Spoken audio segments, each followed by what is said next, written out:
Hi everyone, Janie here. Welcome back to my garden and welcome to my November back garden tour. I want to say good morning because it feels like it's still the morning. It is the afternoon. We're well into the afternoon. The sun has just yet to come out today. It's just one of those kind of cloudy, misty, dreary days. Perfect for November. Exactly what you would expect for November. So let me show you what's been going on back here. I've been working a lot back here, kind of cleaning the backyard up. I actually got out here this morning and worked for a couple hours out here this morning as well. So we're definitely getting somewhere. I'm getting somewhere with this back garden. Still a lot of stuff to do, but I feel like I've been making progress back here. So let me start off with showing you the two stock tanks I have on either side of my office. The other day I cleaned these up. I actually tied the purple fountain grass up because we've had so much rain and these guys have gotten so big over the season that they were flopping all the way over. So I cleaned up all the annuals underneath it, and then I actually put a bamboo cane in to stake them up and then tie them around. And this should allow them to look really, really nice all throughout the winter. And then come January, February, I'll cut them back to probably about 6 inches, maybe even a little bit less, so that they can grow nice and fresh for next season. But I love purple fountain grass because it's such a beautiful winter interest for us. It has these gorgeous seed heads, and if you keep it clean, it can look really good. And by clean, I mean don't let it flop everywhere, which I think if you have them planted in the ground, having them flop everywhere is a certain look, and I think it looks really pretty too. I'm thinking about getting some cyclamen or maybe even some primrose to plant underneath there. I'm not in any rush though. I think Monty's been digging. I just almost tripped over that. I'm not in any rush though with finding something to plant underneath because I do think the purple fountain grass is just really pretty. And then right over here to the right, I have my Crown Princess Margaretta rose. And then right behind there, I have another climbing rose, which is my Gertrude Jekyll rose. And they're both looking really good. It's not time yet to trim them back and defoliate them.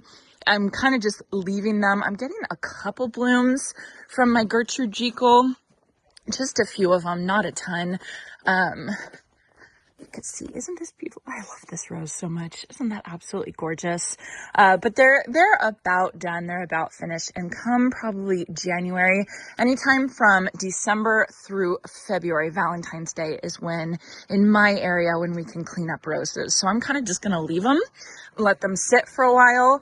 I do kind of want to train this one up. I want to put some wire. I have these hooks right here, and I want to put some wire on those hooks. I had twine, but of course the twine didn't last. I want to put some wire on and then really start training my Crown Princess Margaretta.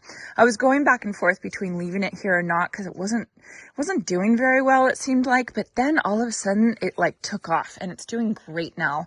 So I think I'm going to leave it and see how it does here next season now that it's kind of settled in a little bit and it's really starting to put some growth on it. I have to show you guys. I have to pan up. Oh, look at my tree. You all know how much I love this tree. This is my Chinese pistache, and right around this time, it starts turning this like bright, crazy color of orange. It starts off with like a burgundy red, and it's so funny. My tree, like the rest of the Chinese pistache trees around town, are already like orange, like that right there, and about to lose all their leaves. But for some reason, this pistache is always one of the last ones to turn and lose their leaves. And Jason had a good idea. He was thinking maybe the heat of the metal workshop, maybe the heat shining off of the roof keeps it a little bit warmer than the other ones around town. And so this one, we get to enjoy it for that much longer, which is really great. This is just hands down my favorite tree on the whole property. I absolutely love it. And then speaking of trees, I want to show off my October Glory maple. I love this tree. It's so pretty. It doesn't have as much of a color change as the pistache. Like the pistache is vibrant and bright, and this one doesn't have as much of a change. I think we need colder nights for it to get a really big change, but it's still starting to look really, really pretty as it turns. And I already am signed up. I think I already told you all this. I already am signed up with an arborist. I'm getting a matching October Glory maple for over there on that side. And I'm having the arborist put it in because I should have planted two to start off with, but I didn't know that I wanted to. And so I want them to put in a big one that matches this. And they said it would be one of those 24-inch box trees, which are huge. And Jason and I would never be able to plant that ourselves. So we hired an arborist. We're on their list. We're scheduled, I think, for January 2nd, unless they get a cancellation, for them to plant another October Glory maple right there. And it's going to be, so anticlimactic when it gets planted, because it's just going to be like branches basically, because this is a deciduous tree. So when it gets planted, it's dormant, which is a great time for it to be planted, but it's not going to look like much. But you can kind of look at it here and you can imagine two of these on either side. I think is going to be really, really beautiful. And then I wanted to show you guys, I had a couple of you ask, ignore the screens, you can see they're broken. I had a couple of you ask me about what we're doing with our bunnies right now. We actually took them out of the bunny bungalow. Hi girls, what you guys doing? So this is Hermione and this is Annie right here. And you can see the girls have set up a little like inside area for them. And then there's a hole right there. This is our garage, and this whole garage used to be the main house when this house was first built. This was the main house, and so there was actually a dryer vent right there. We didn't drill that into the wall. It was already there, and we just removed it, and then we put an outdoor cage that has a hole right there. So they can come inside and they can come outside. We also bought another tube. Here's like you hook this up to the cage and then there's a tube so that we can get them even more of a spot for them to kind of run around. And this cage is completely enclosed underneath, so they can't dig out under it's like a full-on cube. So I know a couple of you guys were asking me about what we're doing with the bunnies right now, and I have to say the bunnies have never been happier with this whole setup. They love going outside in the morning. Usually by this time of day they're inside. They actually like to sleep this time of day, so I know they're really annoyed at me for being in here. I'll turn off the light. There you guys go. So anyway, but I just wanted to show you guys that. All right, then coming back here to the raised beds, just a couple days ago, Jason ended up putting these hog panels in, which I think look fabulous. And then I ended up planting King's High Scent sweet peas underneath them, and they're growing and they're looking really good, and I'm excited for those to start blooming. And I'm excited that I didn't plant so many of them, because normally I overplant my sweet peas and I'm like completely inundated with sweet peas, like way too many sweet peas. So I think this is a good and nice compromise. I was joking, like I'm maturing as a gardener. I'm not planting as much stuff as like I did with my dahlias. My dahlias here that are completely flopping over. I actually cleared out those two like halfway through, but then I decided to leave the white ones because I'm still harvesting off of these. They're still blooming. You can see I have lots of new buds, and man, they're so beautiful. They're so pretty. So I think I have a little bit longer to enjoy these white dahlias, even the pink ones a little bit, but I have a little bit longer to enjoy them, and I think that I'm going to leave them until the very, very last minute. Now, when I say I cleaned out these beds, I just cut off the ones that were over here. And then I did have Sherry, which is a viewer, she sent me some of her calla lilies that are these deep, dark purple ones. And I actually dug them up and I moved them into my greenhouse, which I'll show you guys that in a little bit, because I have been meaning to move those for a while. Jason just helped me this morning fill up this planter. I am going to be putting foxgloves in this planter, and then the two-back planters, I have anemones and then status I want to plant as well. So I'm going to be working on that, and then I still have this plastic here, which I'm working on solarization, trying to get rid of the weeds. I've checked it a couple times. Some weeds are still coming up, but that's exactly what's supposed to happen. You're supposed to let the weeds grow and then they basically die because of the heat. It's just been so cool here. I should have did this like 2 months ago or something like that, when we were still really, really hot, I think it would have been better. So I don't know if this is going to work at this time of year. It might be a failed experiment for solarization and occlusion using plastic or like a tarp. You can use a tarp if you don't want to use clear plastic to deal with this. I think I was a little bit late with starting this, so we'll see. I'm gonna leave it for a while though. I'm not planning anything for this bed, so I might as well just leave it. And then here's a look at my cool season veggie bed that I planted probably a month or two ago, I would say. It's doing pretty good. We've been able to harvest off the rainbow chard and some of the bok choy as well. We have Romanesco that's not quite ready. I have branching broccoli over here, and I just saw this morning that I think this is ready. I mean, it's branching broccoli, so it's supposed to look smaller than, like the big heads of broccoli. So I'm pretty sure this is ready to go. My 2 cabbage heads, though, those are not doing very well. I don't know if they're not getting enough sun or what, but I'm just going to leave those there.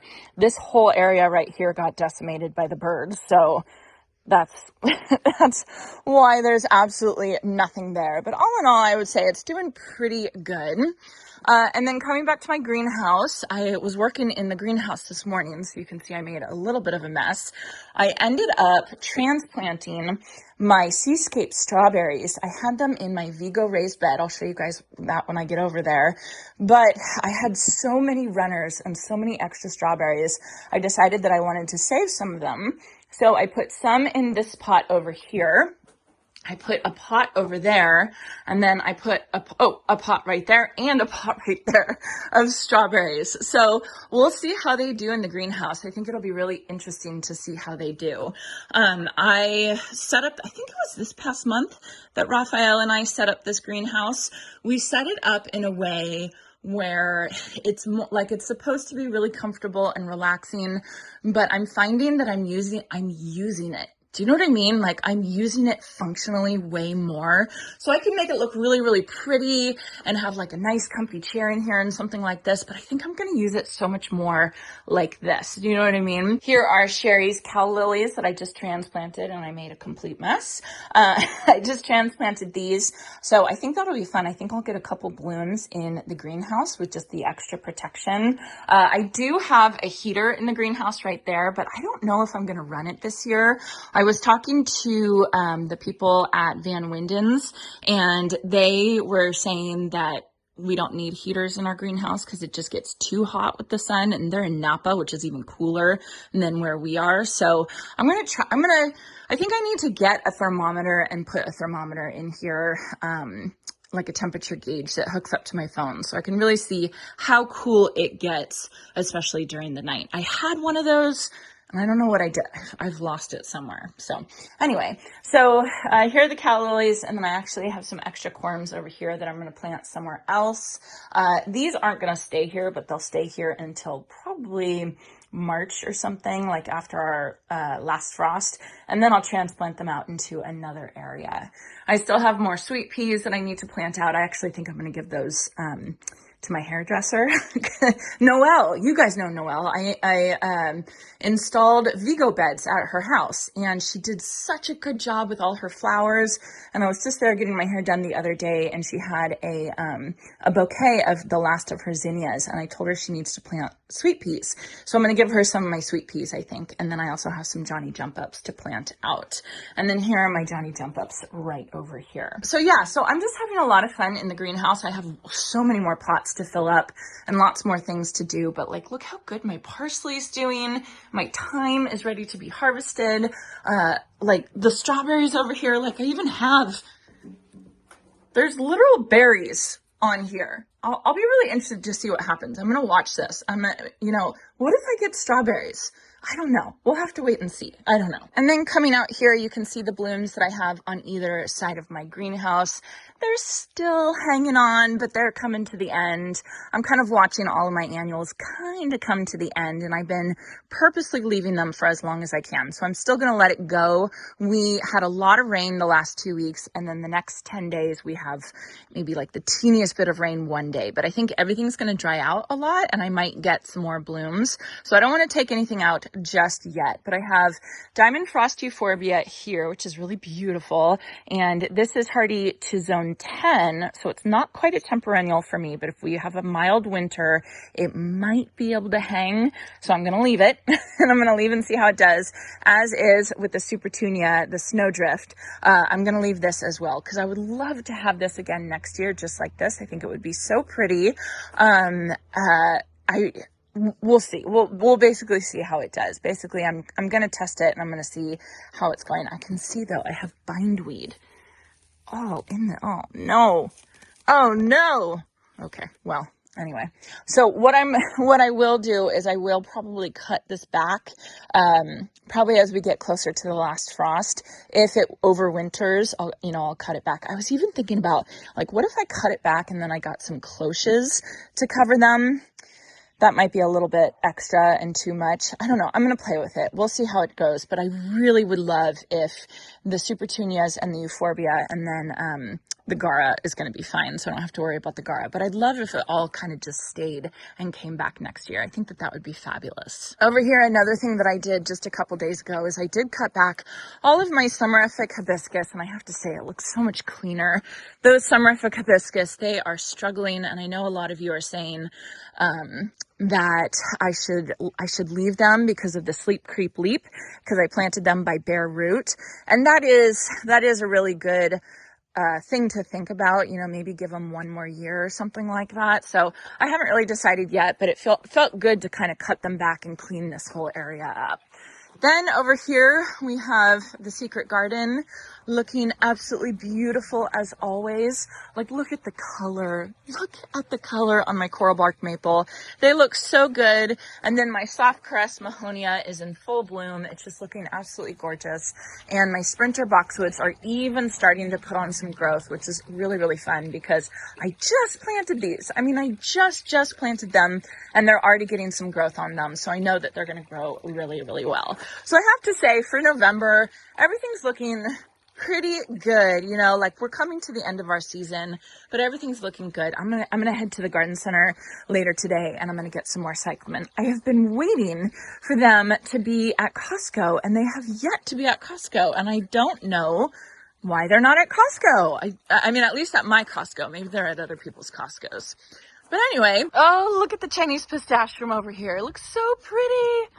And the October Glory Maple, oh, it's just so gorgeous. This time of year, I get really jealous of you that live in areas where foliage turns in the autumn. I just think it is so pretty because really it doesn't turn too much. Usually on regular years, it doesn't turn too much for us. This year has actually been a really great year.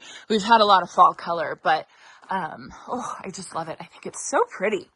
Anyway, so coming over here to the raised Vigo beds, they are looking good. Again, these are the extra tall in the color olive green. One thing I had to say, so I love the extra tall beds. They're so great. And I definitely think that eventually I want to have all extra tall beds like over there, right? But the one thing I will say about the extra tall beds is the soil sinks so much. You have to be prepared. I didn't do hugel mound or anything like this. I filled it completely with soil on these beds, and I've filled these beds, and this is like one season. Like I think I filled them in spring. I filled this up in spring.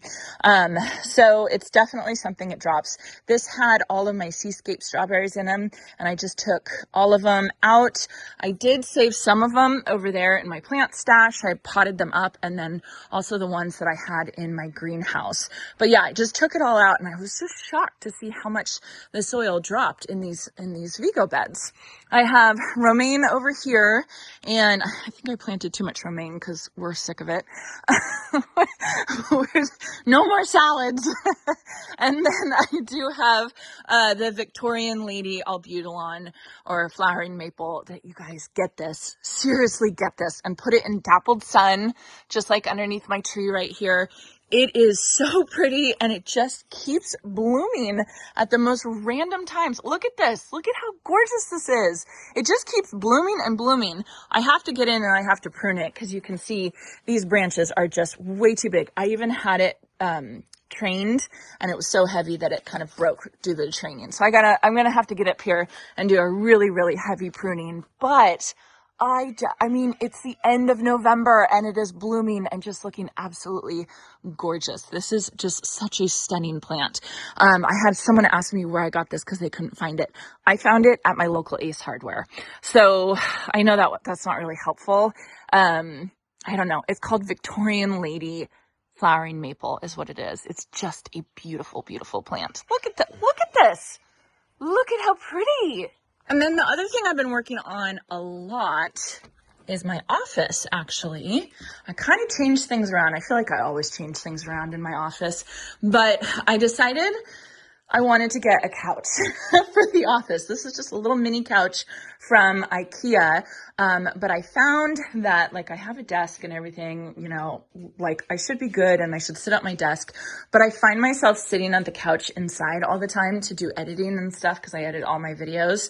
And I really want to edit out in the office so that I can separate like family, home life versus, like working life, do you know what I mean? And so I always found myself wanting to go inside and sit on the couch, sit cross-legged because I have a laptop. So I decided to get a couch, and Sadie and I, as soon as I finish this, we're going to go to Home Goods. We're going to get pillows and like a throw blanket. I have a light coming, all that kind of stuff. So I think it'll be really beautiful and it'll be really, really fun. And then when we were at IKEA, of course, I had to get all the house plants. Look at this. Look at this Christmas cactus. Isn't this beautiful? They had so many good house plants. So I had to get some of them as well. Anyway, so I wanted to show you guys the office. Still have a lot of work to do here, but you know, I feel like we're getting somewhere. Okay, so very, very random back garden tour showing you guys the office and everything, but I want to show you one more random thing. Speaking of going shopping with Sadie. So I think I said it on a video one time that I've been really excited about cabbageware lately, like the cabbageware plates and everything. A couple of you probably know what I'm talking about. I think it was really popular in the 70s. But it's kind of come back in style a little bit, and I've been wanting to get some antique or vintage cabbageware to kind of hang up in my house. And my family and I the other day, actually the day that we went and saw the Dawn Gardens, we stopped by after seeing Dawn Gardens, we stopped by the Antique Trove, and we were looking around and Sadie happened to find cabbageware there. So I got 5 plates and I wanted to show you them inside because I just think they look so good. And they to me, cabbageware just fits perfectly with the gardening aesthetic. Okay, so here they are right here hanging. Sorry about the lighting. It is so dark today, but there's my beautiful, beautiful cabbageware. It's genuine, I can't say the name, I'll put it on the screen right now. Bordalo Pinheiro, I think. But it's just so pretty. Sadie did such a good job finding it, and I just love it hanging up there. I just think it looks so good. So anyway, very random, but just had to show it off because I'm so proud of it and I'm very excited about it. So yeah, so that is my November back garden tour. I'm happy. I think everything is looking really good and I'm getting things really cleaned up, which is important. I often leave the back garden. I kind of just ignore it and really focus on the front garden. And you know, you can see things accumulate back here. Piece of wood. I don't know. Anyway, but we're definitely getting somewhere and I feel like it's looking really good, especially the greenhouse. So anyway, I hope you all enjoyed this and I hope you all have a chance to get in your garden today.